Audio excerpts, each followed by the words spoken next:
All right, let's get on the record, please.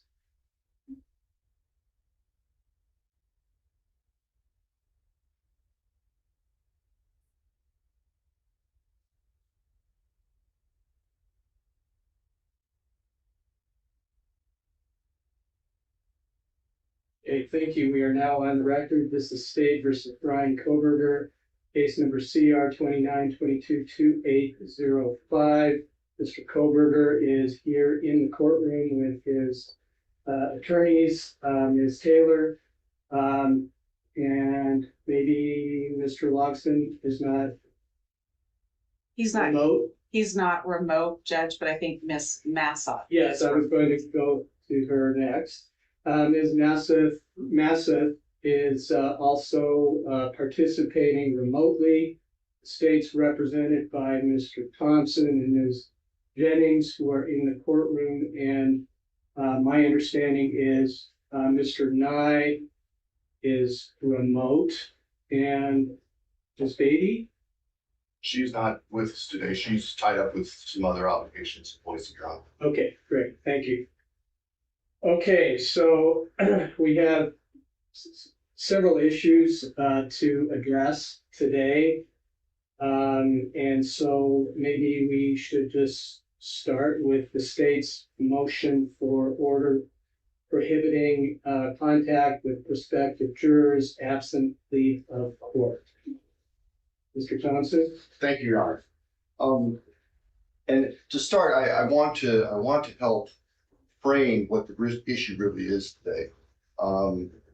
We are not here to debate whether the defense contracting for public surveys on public sentiment and that sort of thing is or isn't appropriate. That's not the issue at all. I agree. Our sole concern today is the nature of certain questions that have been propounded to residents of Lake Talk County by a survey company that's contracted by the defense.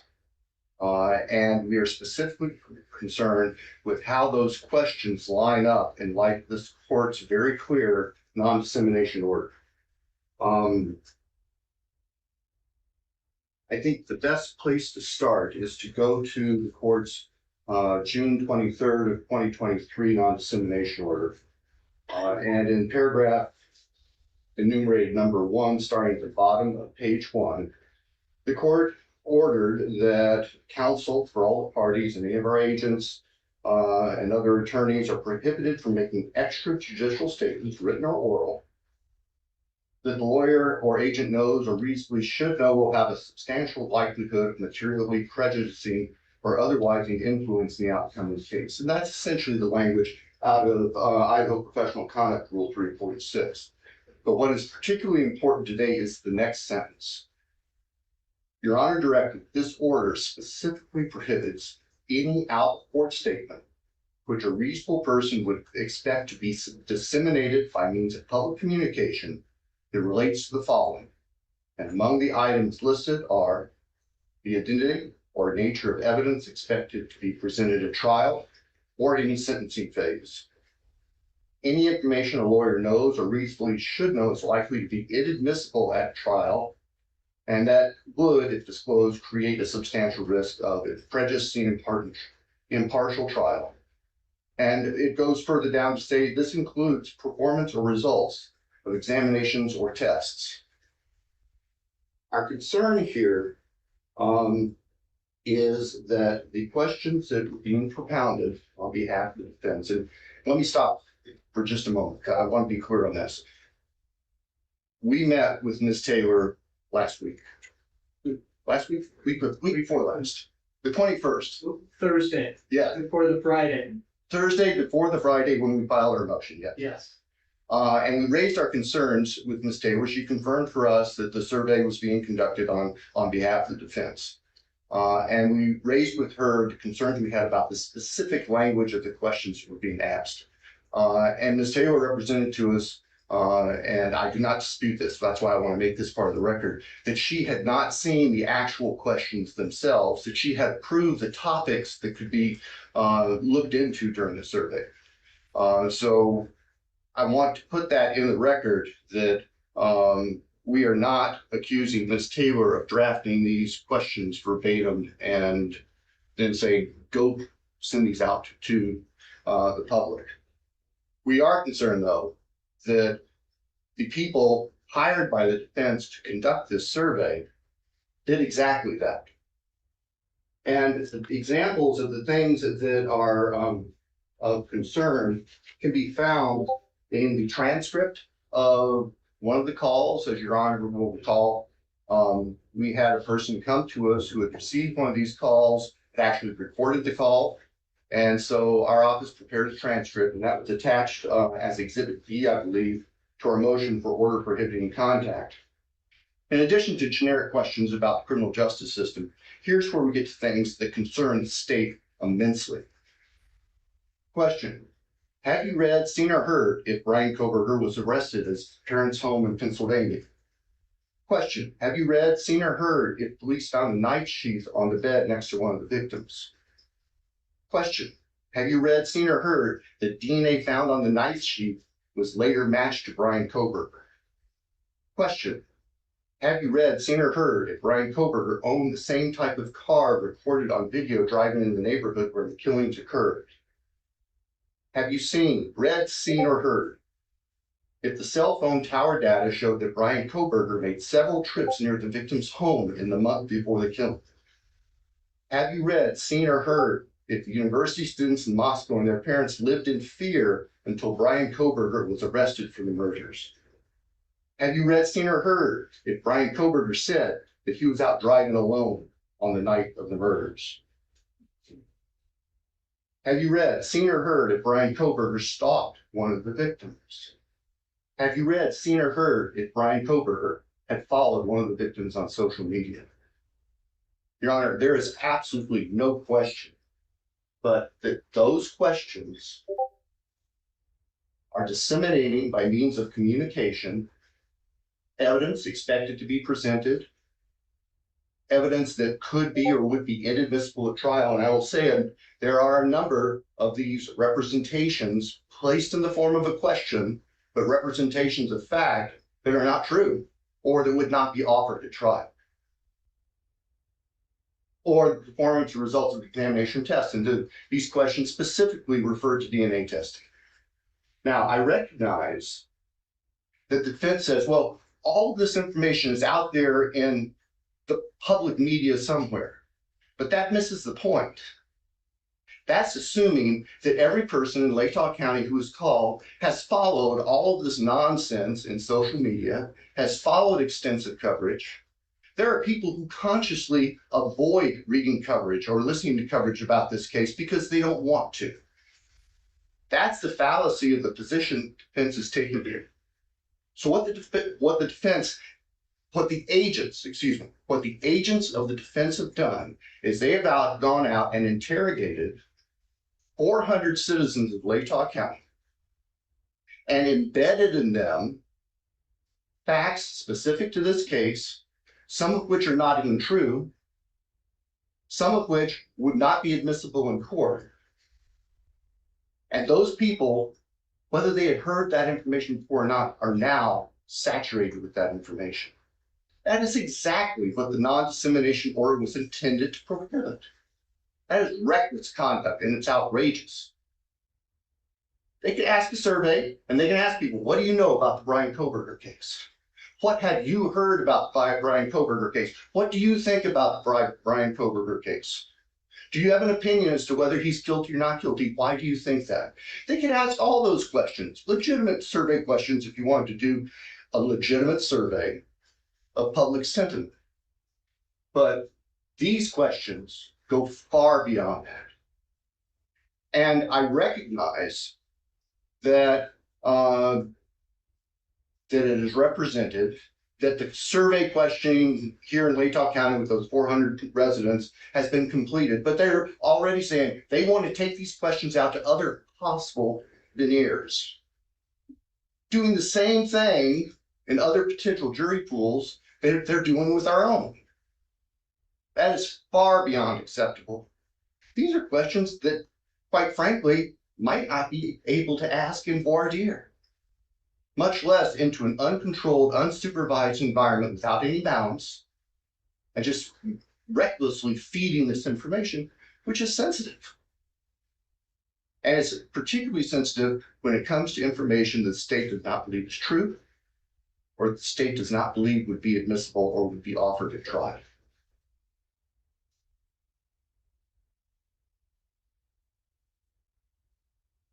On the issue of whether information already publicly available isn't included in Your Honor's order, which it clearly is because it doesn't say otherwise, we know that there is no exception in the court's order saying if the information is already publicly known, it's okay to disseminate it again. And indeed, that would be reckless for the very reasons that I just articulated, Judge. We would then be feeding information that is potentially prejudicial or that could affect the open-mindedness of prospective jurors to people who may not have heard it before. That's completely reckless. And so, Your Honor, based on that, we think this needs to come to a stop. We think if the defense wants to continue doing the survey work, which they are welcome to do, given what we've seen here, that the questions need to be approved by the court before they go out. And the question certainly should not include the types of questions, fact-specific questions that have been delivered to 400 citizens of Latah County. That's where we're standing right now, Judge. Thank you. Thank you. So then how can we compare unless you use the same questions? That's the problem. I mean, the damage has been done. Well, that's one argument to make, but we don't want to perpetuate the damage that was done. And if they want to do a comparison, then they could have another survey in Latah County and do a responsible survey questionnaire instead of one tainting this people. And frankly, they should ensure that they don't go to the same phone numbers that they preloaded with this other factual information when they make their legitimate survey inquiries. The defense's people brought this on themselves. It's not the state's fault. Nobody had control over this other than the folks working for the defense. They made their bed, they had to live with it. I mean, frankly, if we were in the commercial context, we would say, not only will you do this over and do it correctly, but we will not pay you for the work you did that was so outrageously wrong. That's not the context right here. I don't care about that. What I care about is making sure that more people aren't tainted. And I would suspect, Judge, as we move forward in this case, that the state will be asking the defense, and if they aren't willing to provide it, asking the court to order the defense to provide the identity of every person that was contacted in those surveys. So when we get to voir dire, we can identify people who have been contacted, I guess is the best word to describe, and faced with these questions. And so we can incorporate that into the questions during voir dire to see just how much impact, if any, it had on each one of those particular jurors. I don't know how else to deal with this. I realize disqualified 40 people. Well, we could 400. 400. That's what I meant. Sorry. Yeah, 400. And we can do that. You know, Latah County has what, almost 40,000 residents, although not all of those are going to be part of the jury panels, prospective jury panels, but 400 may be a reasonably small number. And yes, I think that certainly would be a viable solution, is just identify those people. We can certainly identify them by telephone number it was called, and just not include them on the list. Since you're standing up, you want to talk about due process? Actually, Mr. Nye is the one prepared to talk about due process, and that's why he's on. He's available by Zoom. If you'd like to have that now, that would be good. I'll come back to that. Yes, sir. Thank you. I'm concerned about that, Ms. Taylor. So go ahead. Your turn. Your Honor, we have Bryan Edelman ready to testify by Zoom about these surveys if the court would hear his testimony. First, I want to hear about the process. I care more about how this came down than what he did. Although I just learned for the first time that you had nothing to do with the questions. I didn't write the questions, Judge. Those questions are generated by Bryan Edelman, and he can tell you who he is and his educational background and why the questions are crafted as they're crafted. But I approved him doing this survey. This Sure. is not an anomaly. These kinds of surveys are done in high-profile cases quite often. I don't know how I could present to the court what's going to be required at the venue change hearing without understanding what is going on with the public. This is an anonymous survey. This is not one where anybody's identified as far as the defense wants to know this or the prosecutor wants to know this. It's a random survey, and there's a reason why there are general questions and more specific questions. And Mr. Edelman can explain that, but I'll do my best to paraphrase that. Okay, well, I'm just curious. Did Mr. Edelman was he aware of the dissemination order? I don't know if he was aware of that or not, but we gave him no information in the case, Your Honor. He received nothing from us as far as no police reports, no contact with our client, no interviews. He received no information. His entire construct of this survey is, as he does in his high-profile cases, he pulled the media local to this area to see what the most common stories were. Those are things that are in the public arena. This court and counsel knows how much coverage this case has received. And he does what he does by looking only at what's in the public. We didn't provide him any police reports. We didn't. I'm sorry. It's just that does miss the point. I mean, it's kind of ironic that we have worked so hard, including you, okay, both sides, to protect a fair trial. Okay, and our concern from the very beginning was all the media stuff floating around, okay, that affects your client, Mr. Kohberger, to get a fair trial. And some of these questions actually create a concern about, that they're inculpatory. It could be prejudice for his client. Okay, and that I'm just surprised that both of you didn't come together and say, there are certain things that we probably shouldn't put into the public on a telephone call. It really concerns me, and that's why I did what I did that Friday. Now I'm being accused of violating a due process, which is a whole big issue for me. I can understand that would not be taken. I have to represent my client to the best of my ability. And the reason for that, Your Honor, with all due respect, I was shocked to see the court issue an order within hours of the state filing a motion late on a Friday without giving us a chance to be heard.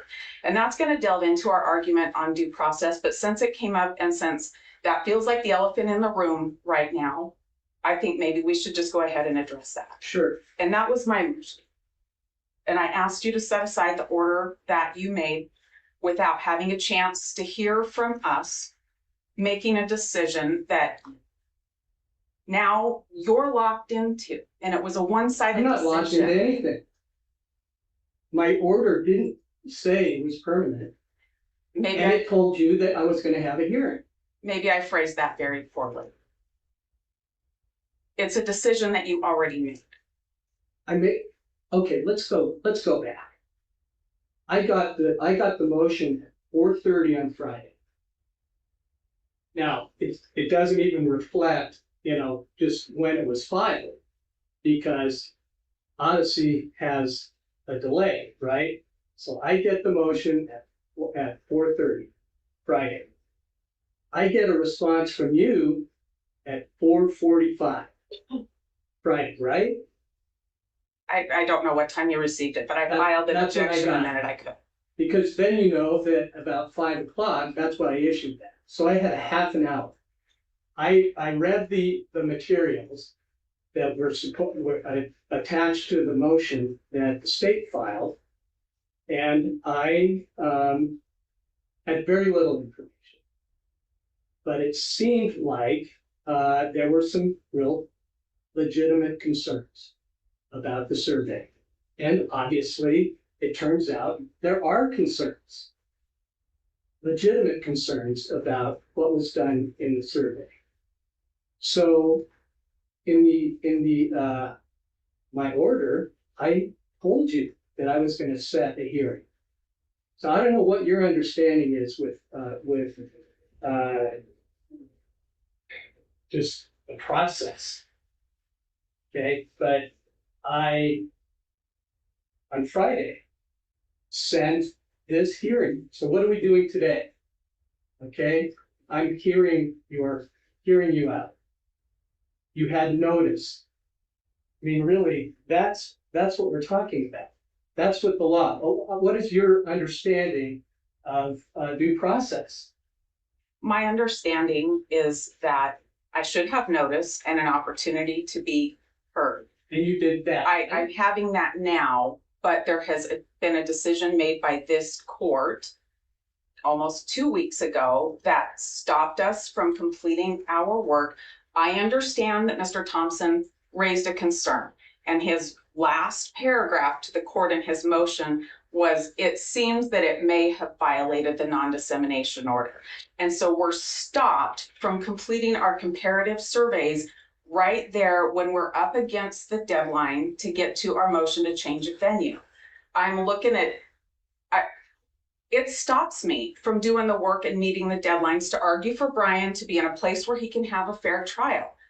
I think the court should not have issued an order stopping us, but set a hearing, shorten time, set it for Monday morning. If the court wanted to set a hearing for that Monday morning, we wouldn't have lost 2 weeks worth of work if the court chooses to let us complete the work. But that could have been more damage. I mean, you know, this less than 2 weeks really has very, very little impact, okay, on your work. It does have an impact, Your Honor. You don't even have a trial set. Come on. We have our motion to change venue. We don't have trial. You're right. We don't have trial. My understanding was that we were going to hear the venue change and the court was going to make a decision and then set trial, so that we didn't send out a bunch of subpoenas and reserve this courtroom unless we're going to stay here. That was my understanding. My problem, what sets me back, is getting my work complete to get my briefing to the state in the time and the deadline that I was already given, and meeting that hearing date that's set for venue change. And from there, everything else flows. When are we going to set trial? We wouldn't even be here, okay, if there was some communication between you and the state about the survey. There are things I can communicate with the state about, and there are things that I cannot communicate with the state about. How I'm preparing my case is not one of those things. It's just not one of those things. I go and see Bill and Ashley. I go to their office every week. Oftentimes we talk. We email each other. We talk to each other. But I don't need their permission every step of the way to prepare my case. Doing these surveys is not an anomaly. This is something that's done in these high-profile cases. Well, apparently, Mr. Alden did not even see the non-dissemination order, and you apparently did not give that to him. So this is a very not a usual case, number one. And you know that we've been working very, very hard to keep the sort of noise out of the case. And now it's been injected, at least to these 400 people, without a permission of the court, without discussion with the state. I mean, that's troubles me. And then when I'm being accused, directly accused, okay, by you in your brief, that I violated his due process rights. Now, that's not what the law says, and that's not what the facts are. And you even cited cases that say exactly what due process is in the law, right? I understand that, and I agree that's what due process is.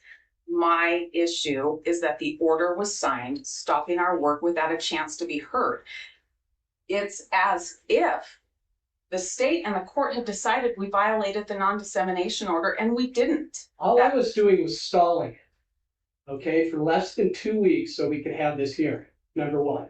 Now, if you feel like you've been prejudiced or your client has been prejudiced for less than 2 weeks, okay, in this work, I'll push it out. I'll just push out the trial. I mean, not the trial, but the hearing. I mean, is that satisfactory? Your Honor, I think that might be what we need. Fine. I need to figure out if we're going to be able to continue the surveys. But if we are, I expect that we will need some additional time to get them done so that I can get the work to the state to review. Okay, well, that's a different issue. I've never said, no, you can't do a survey. This was a total shock to me that Friday at 4:30. I can understand that. It was a shock to the I had to state. stall it out, okay? Because so that we could all talk about it and figure out what is the right path. Okay, because this is a big deal, and I take it very, very seriously. And I was surprised, okay, that this was happening behind our backs, my backs.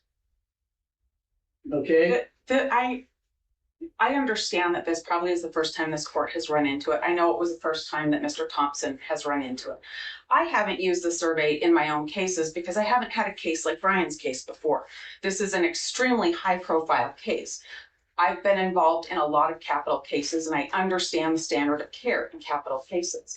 I also know that this very kind of survey was used about 7 years ago in Kootenai County in another high-profile case. I wasn't on the case, but I'm aware of it. I'm aware that this very survey has been used in other jurisdictions, other counties in Idaho and other states in really high-profile cases. So I understand that it was a surprise to Mr. Thompson. He told me it was. And I'm hearing the court say that's a surprise as well. How it was done. I'm not concerned. I figured there was going to be a survey at some point. There would have to be. It was the way it was done, okay, and the questions that were asked. That is the real problem, as Mr. Thompson pointed out. So the way it was done, I know in the other Kootenai County case, permission to do the survey wasn't sought of the state, the prosecutor, or the judge. I can comment on that one. I know about that. I don't know about the other cases. So that takes us to why did we ask the questions we asked? I don't think it's common to get permission from the state to do our work. I think that it's a surprise because it's the first time that's happened, at least when this court's been on the bench and in Mr. Thompson's tenure here. So I understand that. When I met with Bill and Ashley in their office on the 21st, I asked them not to give you the police reports that they had in the transcript without me having a chance to be heard, because I didn't want an order without us being able to talk to the court. I asked if we could maybe set up an on-the-record meeting with the court to talk about this. And that wasn't what was done. It was Friday when this went out. Sure. I mean, I would have been available on Friday to talk about it if that was necessary. I would have gladly sat down. I didn't offer that next Friday. I would have come to town for it. I offered the following Thursday and Friday, knowing that I had a lot of availability both of those days. I would have come to town. I would have gladly sat down. By this point, the prosecutor knows I'm not telling him my preparation in the case, and I could have explained it. The thing I didn't want to happen is exactly what did happen. All of a sudden, there's an accusation against us and there's an order signed stopping us. I appreciate the court being willing to just push everything out 2 weeks. I think that's helpful. And I mean, if that's what the court's willing to do, that's fine. But the problem is we are stopped. And then we have to respond to this. And if you think about the non-dissemination order, for sure, we wanted that non-dissemination order. We're the ones that asked for it. We're the ones that argued for it. We also know that our non-dissemination order mimics Idaho Rule of Professional Conduct 3.6. And when you look at that in the comments of that, I think it's helpful. There are things that we can say publicly, but we choose not to. Our team doesn't even so much as answer no comment to emails, to calls, to people trying to talk to us, because we just don't want to do that. It's easier to say nothing. So the construct of this survey is to ask these general questions. And then you ask specific ones because you get different answers when you ask those. It is not injecting information. They are, have you read, seen, or heard? And remember, these are anonymous and these are random. So they're not planned. Nobody's planned to be contacted. I don't know the names. I'm sure I can get the phone numbers if that's what the court wants. But I don't know who the people are. Nobody's identified as the person they're being called on behalf of, even when pressed by Detective Payne, that people conducting the survey didn't know.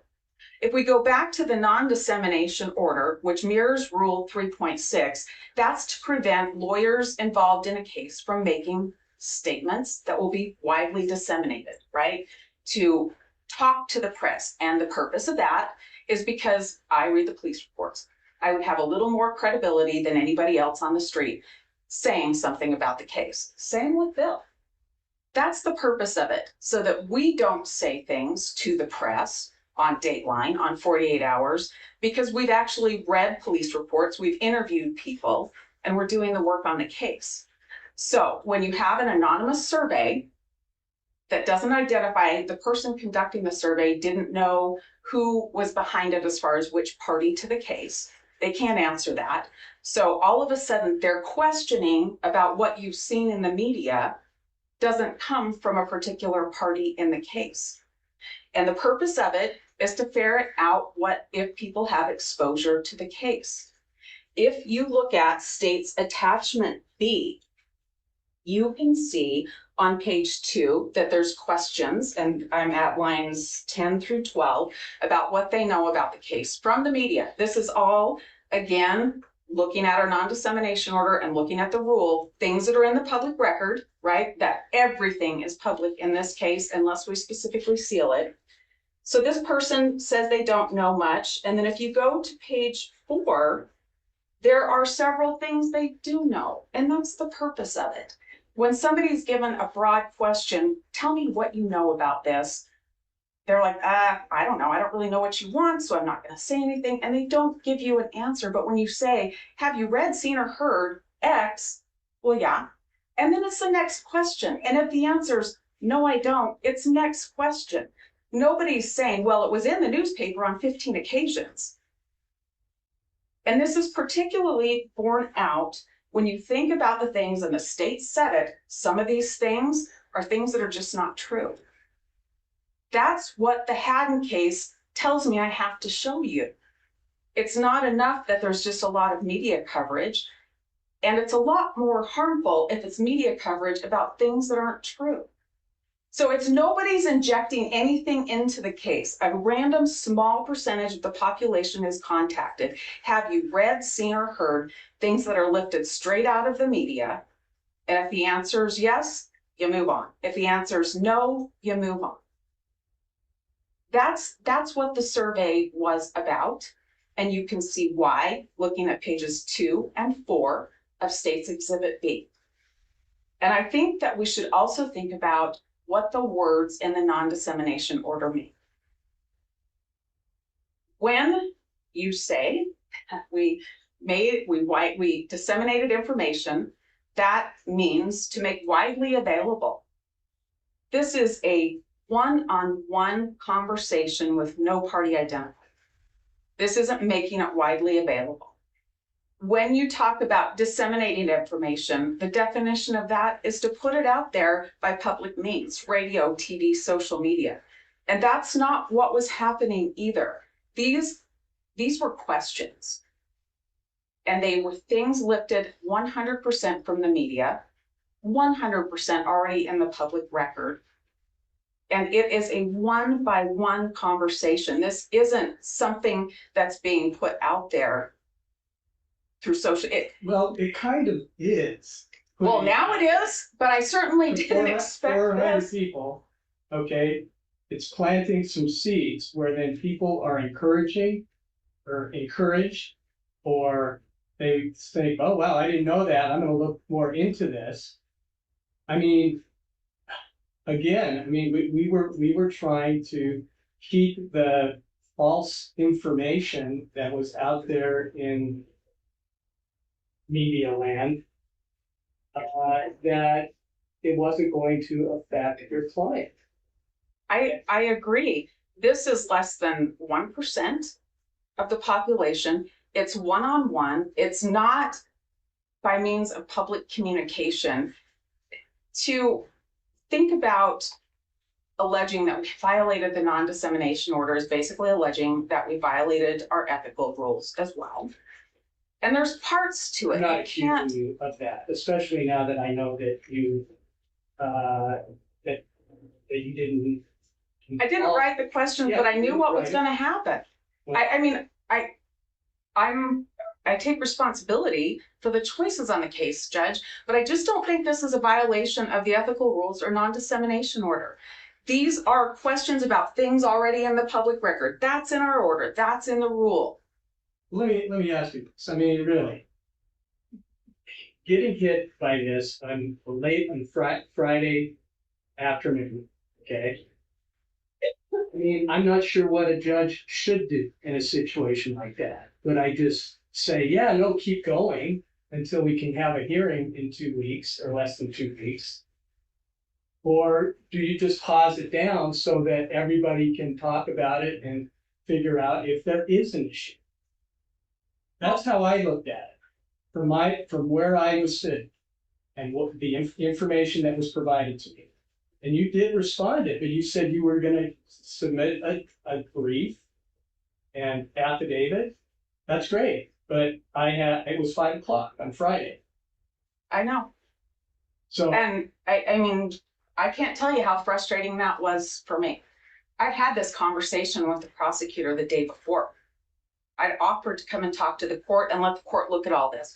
I knew full well if they did exactly what they did, the court would sign an order before I had a chance to say, hey, wait a minute. Let's really look at all of the words in the non-dissemination order. Let me tell you why we did this. I knew exactly what would happen. I don't want to say that there's that you should do something different. I want to be heard on these things. I don't want the court to, on a Friday night, get a flurry of things that I can't respond to and ask you to think about the bigger context.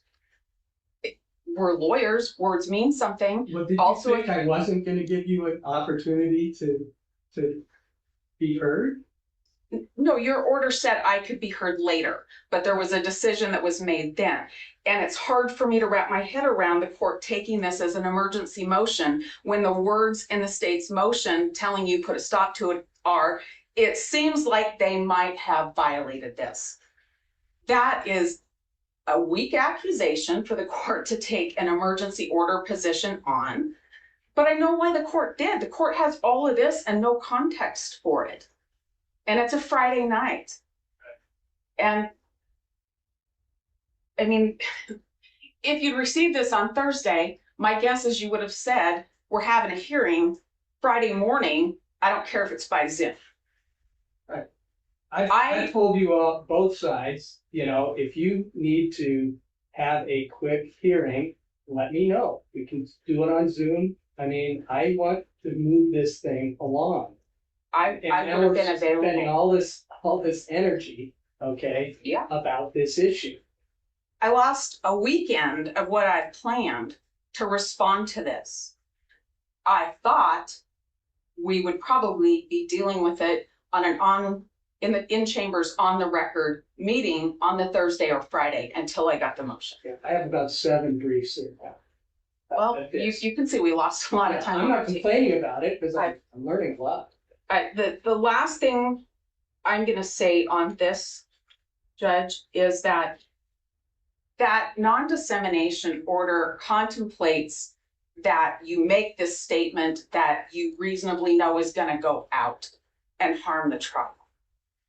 This survey was never intended to do anything but identify issues within this county to support or defeat our argument for venue change.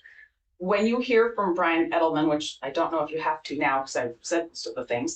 I'm happy to hear what he has to say if you want him to be said to me. You would know, and you probably know from his affidavit, sometimes he recommends against venue change. Sure. Because it's not there. He's done with Latah County. The results aren't compiled yet. I anticipate he'll recommend we change venue.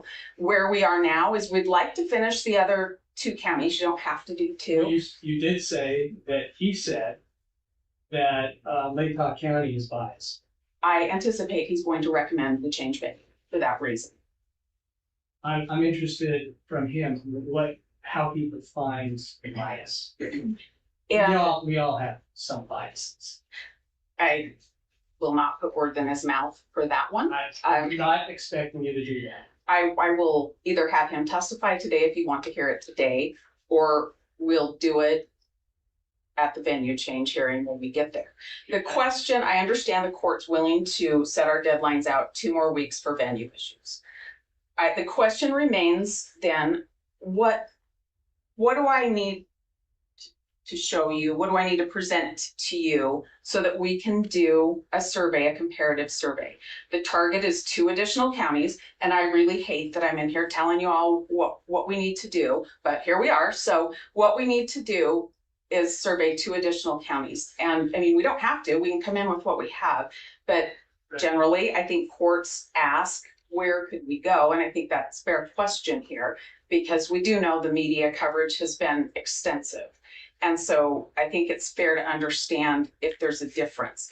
If there's not, then you're left with court convenience. Tell me what counties? I mean, I can. Do you want me to publicly disseminate that? Because this is the very definition of public dissemination. I don't know if that should be done, or it seems like it could have some, whether or not there's some credibility about the survey, depending on what county you are looking at. We have very different counties and different thinking throughout the state. So I don't know what Mr. Edelman has in mind, or what you have in mind. I can tell you, Your Honor, his recommendation is that we do one of the counties in Southeast Idaho because it's a different news feed and it's not on the front page of the paper every day. So we will do a Southeastern Idaho county. That would either be Bannock or Bonneville, and I think Bonneville is slightly bigger than Bannock.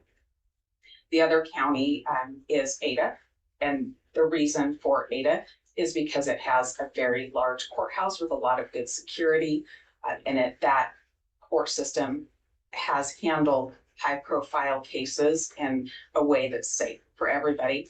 The population's very large there, so even if we had to draw off a lot of jurors, we'd have the population there to do it. Additionally, Ada County makes sense when you look at the Rule 21B, the convenience because of the airport and the number of out-of-town people that will be coming in, and the ability to have hotels and restaurants where there would be people wouldn't be running to other people necessarily.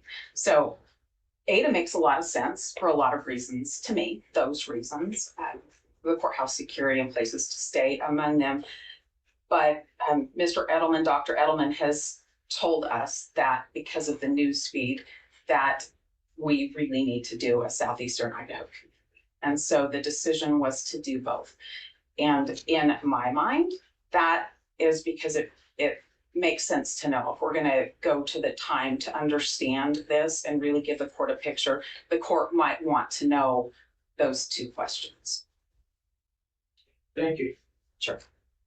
I don't think I have anything left to say right now. Okay, thank you. All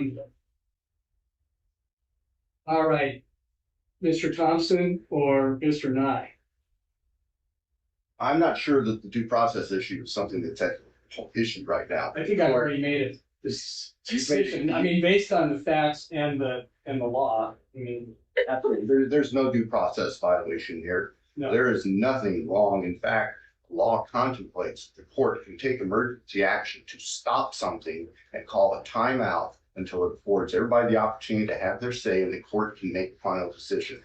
That is all Your Honor did here.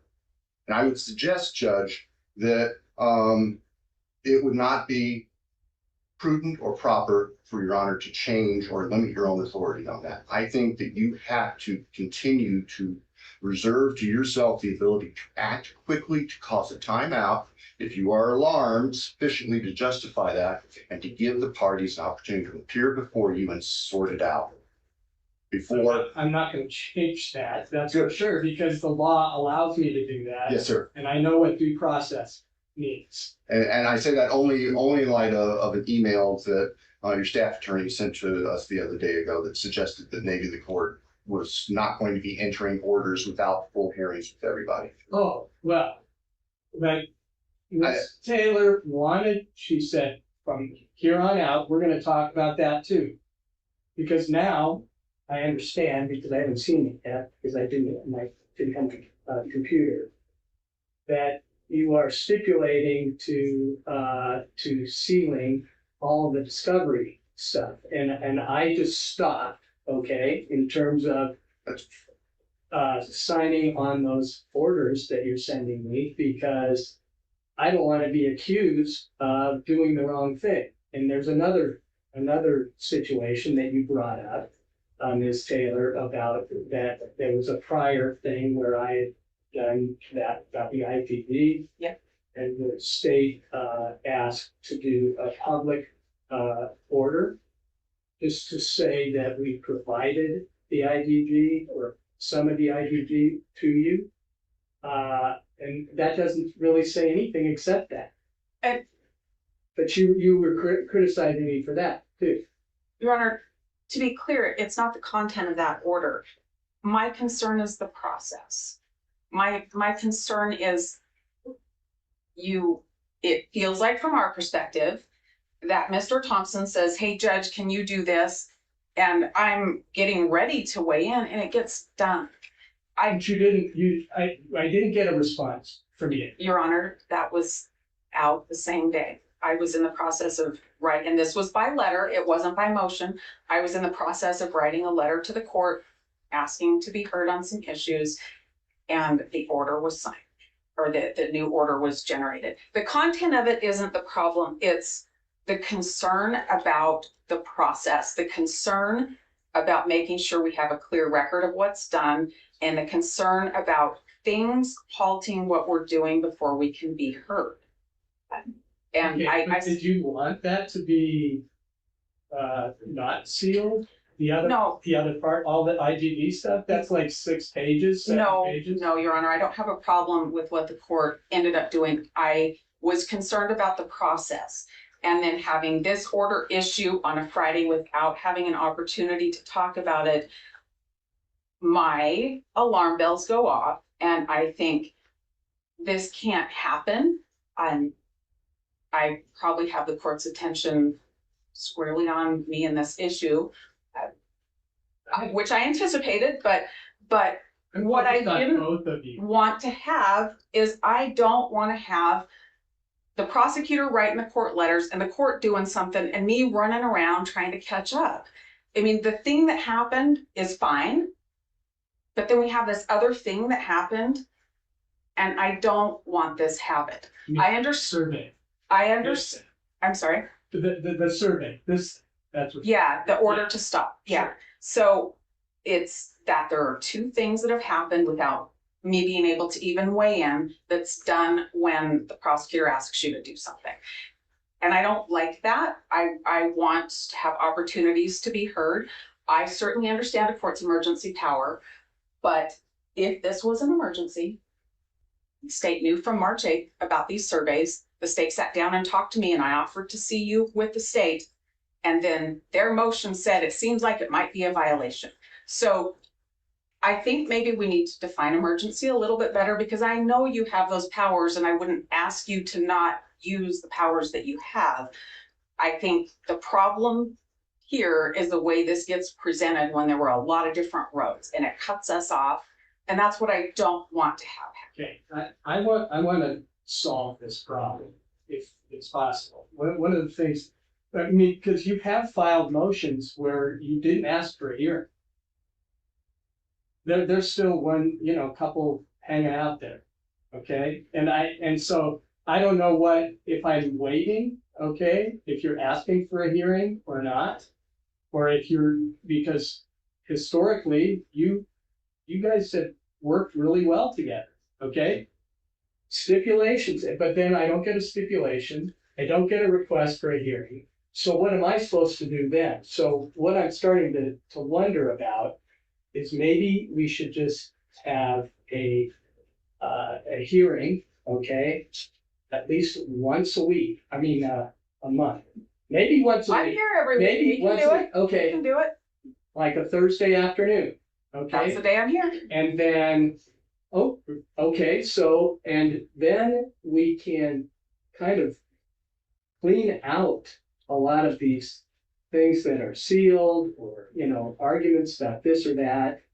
I don't particularly want to do that, but you and the court, okay, both of you, I said you, both sides, that you worked really hard, okay, to protect the goal of a fair trial.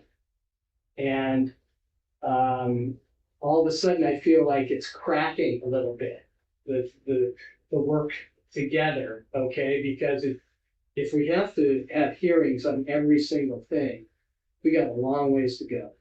And it's a lot of time, it's a lot of work, it's a lot of money, and it just makes everything more difficult.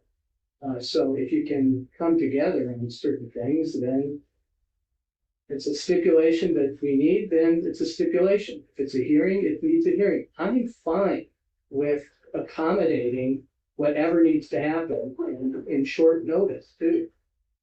Because like I said before, I just want to keep moving on this. Just so taking a long time. Your Honor, I think the record shows that we have been able to stipulate probably to the majority of things. I don't keep count. There are some issues that we have not been able to reach an agreement on. And bringing it back to the issues that are before the court right now, I realize we have a bigger picture to talk about. But the defense makes a big deal about the state hearing that there was these surveys. There were surveys going on in our community back in around the 8th or so of March. And as the declaration that's been filed with the court shows, yes, we did. And we immediately referred that to law enforcement to investigate, find out what these surveys are about, find out who these people are that are doing the survey if you can, get that information to us. And that process is in the works. And just days before we were able to meet with Ms. Taylor on the 21st of March, just days before, we got the reports from the police department, and we also got that recording. That, frankly, the recording is the icebreaker on this. It's the game changer because it's literally what was being said, what was being asked, what was being represented in the form of a question. Ms. Jennings called, reached out to Ms. Taylor, say, do you know anything about this survey? Ms. Taylor says, yes, I'll be in town on Thursday. How about we talk about it? Okay, so we sat and waited. I can tell you, I suspected that this was something that the defense had commissioned from the first we heard of it. But I didn't feel that we had enough information about the nature of the survey to determine whether it was problematic. And we've said this already, and it keeps getting missed in the arguments here. We don't care about surveys. We care about these particular questions asked in this particular survey. The defense is welcome to contract with people from California or wherever, I don't care, to go and ask people, can you be fair? What have you heard about this? All of those questions that Ms. Taylor was just talking about at page 2 of the transcript, those are appropriate questions for a survey. page 4 are not appropriate questions for a survey. Just because they're put in the form of the question doesn't change the fact that they are an affirmative representation of a fact that if the hearer, the listener, was not aware of it, now they have been tainted by it. They have been, in your honor's words, they have been injected with that information. That is a clear violation of the non-dissemination order. To think there's a distinction between putting something out in a press release and talking to a private citizen is a distinction without substance. Those are both public contacts. And I can guarantee that if I went down to the bar and had a few drinks and was talking with some people and say, hey, did you know this about the Kohberger case, and the defense found out about it, they would go ballistic. And for good reason. That should never happen. But that's exactly what's happened here, not by Ms. Taylor. I'm not faulting Ms. Taylor for the questions themselves, but by the people they hired to do this. And it had to stop. Your Honor was absolutely correct. Cut it off. And let's sort this thing out. And if we lose 2 weeks, well, we can make up 2 weeks. Your decision was perfectly appropriate. For the defense to claim that there's some due process violation there is without any legal basis. The defense's objection is, we don't like it, Judge. Well, there's lots of things that happen in the court that I haven't liked, not in this court. Well, probably a few. Well, maybe with your Honor in other cases outside. That happens. That's part of the game. I'm not here to. But just because somebody complains doesn't mean that it's legally wrong, and there is no due process violation here. And Mr. Kanai is prepared to argue due process minutiae if that's what we want. But I don't think we need to deal with that. We are dealing with the issue of these questions in the survey. They are completely inappropriate. We have a group of at least 400 people in Lake Tahoe County who have been exposed to this in violation of the non-dissemination order. I think your Honor is probably right. The only way we can deal with, or the best way to deal with that, would be to exclude them from any prospective jury pool. But we sure as heck don't want to say to the defense's consultants, yes, go do this in other venues as well, where if we can't pick a jury here in Lake Tahoe County, we may have to go to. Go ahead and mess with them too. That's ridiculous. I do not question the right of the defense to commission surveys, responsible, proper surveys, as part of the debate over venue. But this survey cannot stand. If they are going to do that, they need to start from scratch if they want to compare it to Lake Tahoe County. There is no way to take the 400 responses that have been loaded with these factual representations in the form of questions. There's no way that that can fairly be compared to surveys without those questions anywhere else. It's apples and oranges. And yes, it may be an expense, and it may be a delay of time, and it may be an inconvenience, but it is not of the state's making. It is entirely the responsibility and the fault of the agents of the defense. Entirely. We don't care if there's a survey. Now, I'll keep saying that because we keep hearing from the defense that we don't do surveys in Lake Tahoe County. That's not the issue. We know a survey is going to happen here. Now, when it comes to this idea of what happened 2 weeks ago, when we met with Ms. Taylor, we said, Ms. Taylor, actually I said Ann. We gave her the information. We talked about it. She indicated she wasn't aware of the actual questions. We said, we are very concerned about this. This needs to stop.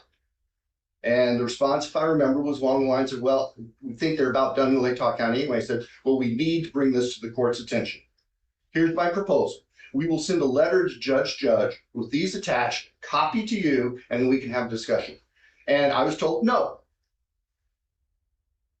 The defense did not want, Your Honor, to see this without also having whatever they wanted to offer in response to it as well. I said, well, that's not how it works. I mean, we'll file a motion. Normal law practice. I've been practicing for 43 years. I lose count now. If you can't resolve something, you file a motion with the court. If there are things you want to base your motion on, you attach them to the motion. and we proceed from there. And so that's where we left it. Ms. Taylor did say, well, I could be available the following Friday, Thursday or Friday, to talk with Judge. And to my mind, well, that's too little, too late. As far as we know, these surveys are going on again right now, wrapping up or starting somewhere else, whatever. It needed to be addressed quickly, not wait a week to have a conversation and then go into a conversation where you're left cold.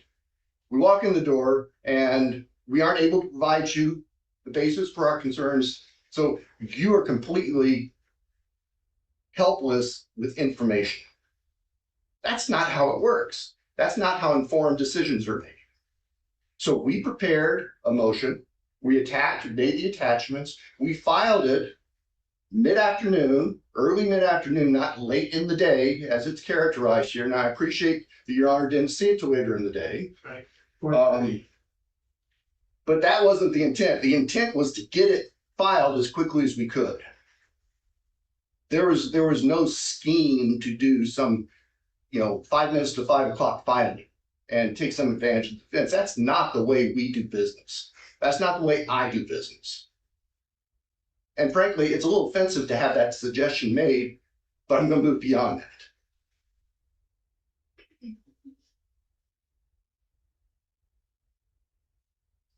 I have to say, I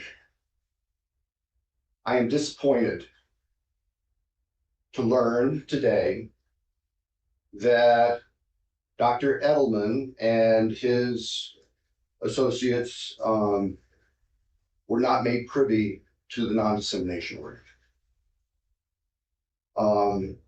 But we can't undo that. And once again, that's not of the state's making.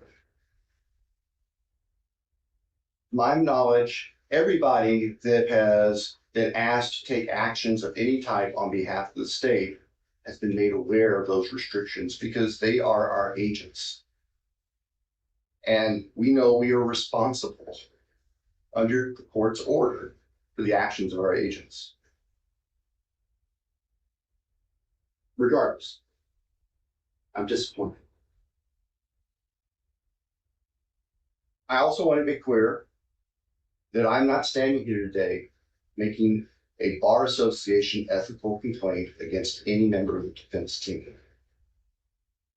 Yes, language in the non-dissemination order contains language that parrots the Idaho Rules of Professional Conduct, but the laundry list of things that the court lists, I think, are much more specific. And that's what we're concerned about. And if I'm wrong and those are in the comments, well, then maybe there's a violation of that rule, but that's not my interest. I have no interest in doing that. My interest is in taking care of this case, making sure that we can have a fair trial, making sure that Your Honor's non-dissemination order is honored, and at this point, trying to figure out a way to cure what has happened. The first thing to do is we have to say, Your Honor, the court needs to say, no, you will not ask any more questions of prospective jurors without the court approving it. Because we've seen that the people retained by the defense cannot be trusted in that regard. Fools once, shame on us. Shame on you. Fools twice, shame on us. We don't want to get into that. If they wish to proceed with surveys, they can, but they need to start over. Start over in Latah County. Yes, sir. Absolutely. Absolutely. There's no other way to get a fair comparison with any other prospective veneer without doing a new survey in Latah County and not including any of the people who were surveyed in this 400-person group. That's the only way we can avoid this taint. Again, this is not of the state's making. We are trying to salvage a mess.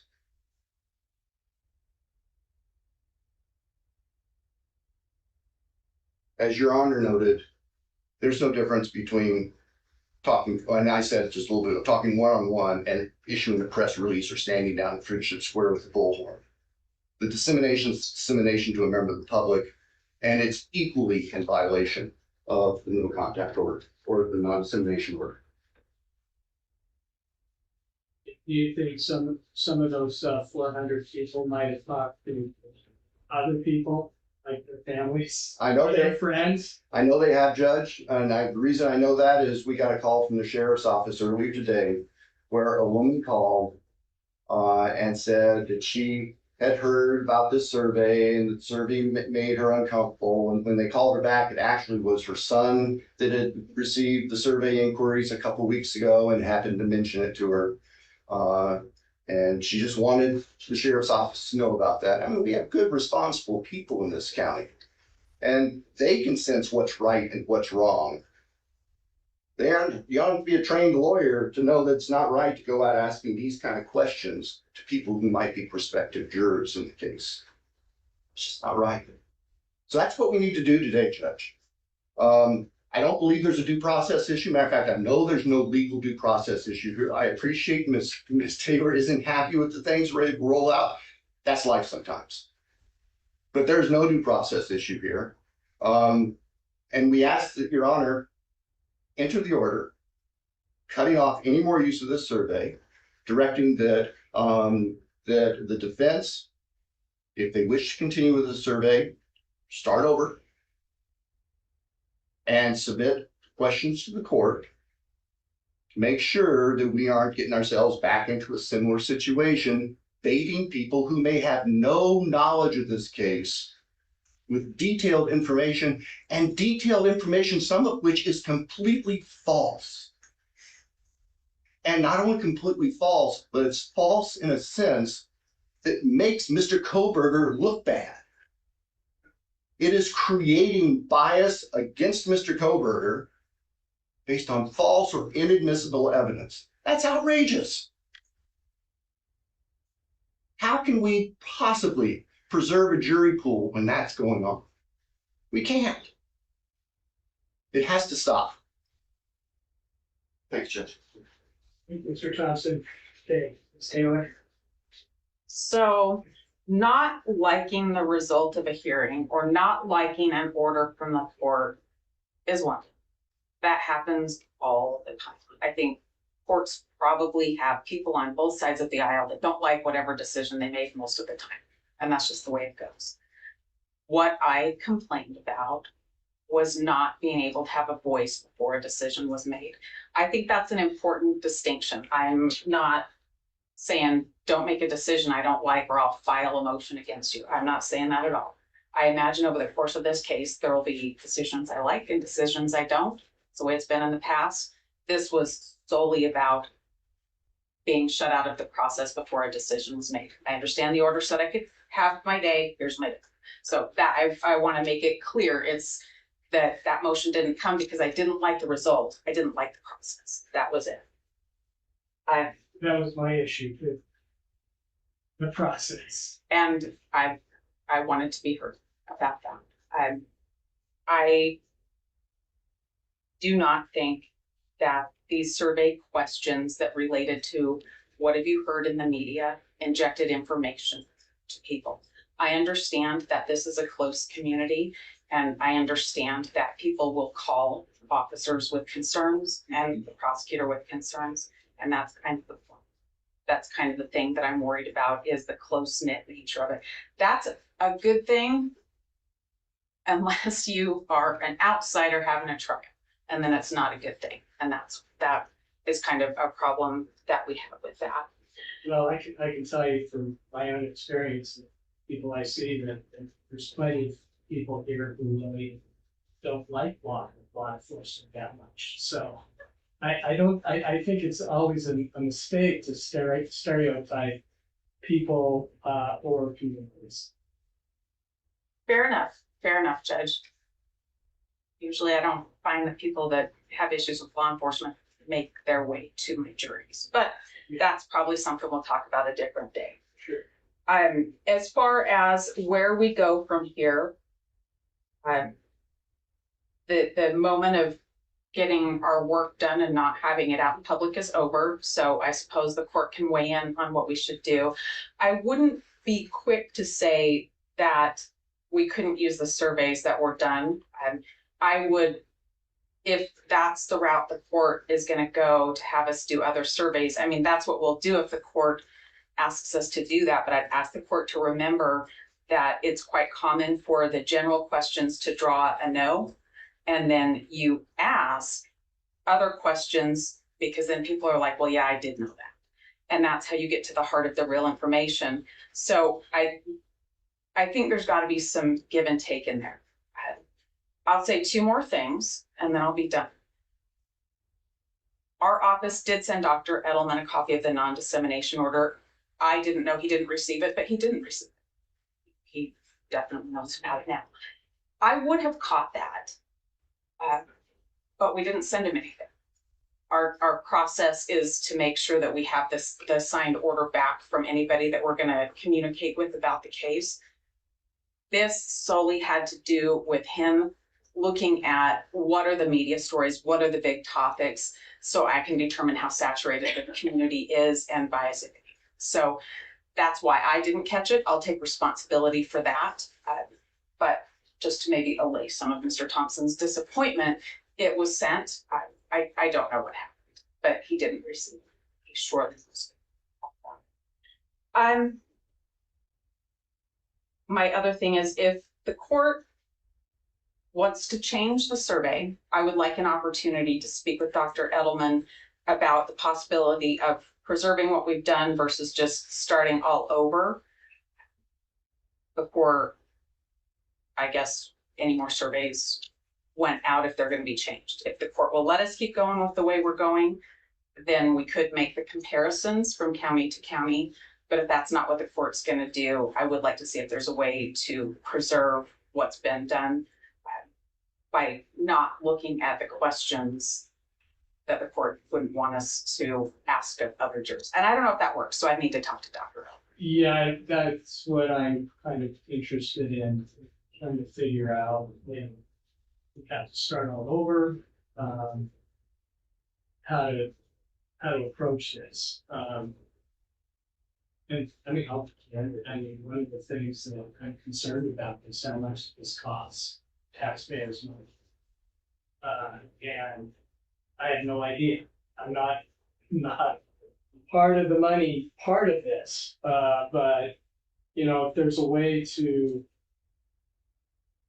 kind of salvage something, I'm not happy about these specific questions, especially ones that are false.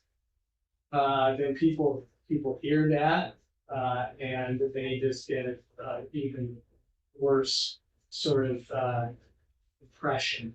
Okay, because of COVID. There are also cases that are questions that are very specific that are going to be major issues in the trial. And so I'm really worried about that, particularly, again, I think I said this earlier, it's kind of ironic that, this with the passage of time has kind of calmed down, in terms of the media, very heavy initially. I have to say that to media here today, but the streaming has probably helped a little bit. It kind of slowed things down intentionally, but I think people kind of move on a little bit, and then all of a sudden they get a phone call from a stranger talking about particular issues in Kohberger case, and so it kind of fires it up. That's one of my worries. Also, just the fact that you can say 400 people, but 400 people in town spreads really thin. So it is dissemination to some degree. And I'm no expert about it. I don't know if I think you probably should. Mr. Edelman has been hearing this whole hearing, so maybe a discussion with him, maybe even a discussion with each other. I mean, everything's kind of out in the open. Sure. I'm very grateful. I'm very grateful for that, because I like to kind of know to some degree what's happening. in this case. And let's just deal with it really quickly. I don't know, maybe we can next week. Judge, I plan to be in town on the 11th. If the court wants a hearing, I can make myself available really any day next week. I already have plans for the 11th, but I can be available any other day the court wants. So I'm gonna be sitting with the Supreme Court in Nez County. So,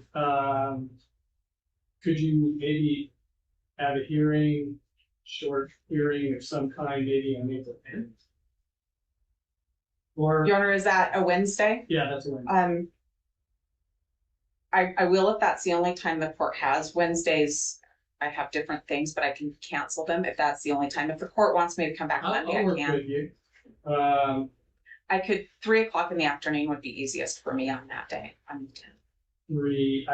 have a treatment court meeting 2:30 to 3:30. I can do 4 o'clock, or if the court wants to do it at 1, I can make that happen too. Judge, I'm confused. What are we gonna have a hearing on? Well, I want to see what thoughts you all have about dealing with the situation now, making sure that we can salvage anything or nothing. And Ms. Taylor's going to talk to Mr. Ellman, and maybe that'll give us some thoughts. Otherwise, I mean, I could just make the decision right now, but I'm no expert about surveys. I understand, thank you.